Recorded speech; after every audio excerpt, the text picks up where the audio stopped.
শবে কদরের নামাজ কত রাকাত, নিয়ত কিভাবে করতে হয়, কি কি আমল আছে?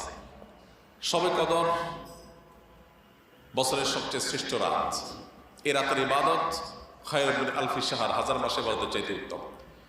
তো এই জন্য এ রাত জেগে আমরা ইবাদত করার চেষ্টা করব। কিন্তু ইবাদতের নির্দিষ্ট কোনো ফরম্যাট, নির্দিষ্ট কোনো পদ্ধতি কোরআন হাদিস শিখায় দেয়নি যে আপনাকে নামাজ পড়তে হবে এত রাকাত, প্রথম রাকাতে অমুক সূরার সাথে তমুক সূরা এতবার পড়তে হবে, দ্বিতীয় রাকাতে অমুক সূরার সাথে অমুক সূরা এতবার পড়তে হবে, এরকম কোনো ধরা বাঁধা নিয়ম বলে দেওয়া হয় নাই।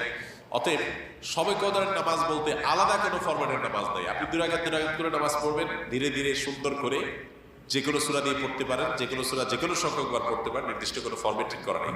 শবে কদর উপলক্ষে একটা জিনিস শুধুমাত্র হাদিসে শেখানো আছে, এটা হলো একটা দোয়া, আল্লাহুম্মা ইন্নাকা আফুউন তুহিব্বুল আফওয়া ফাআফু আন্নি। আল্লাহ আপনি ক্ষমাশীল, ক্ষমাকে পছন্দ করেন, আমাকে ক্ষমা করে দিন। এর বাইরে শবে কদরের নামাজ বলতে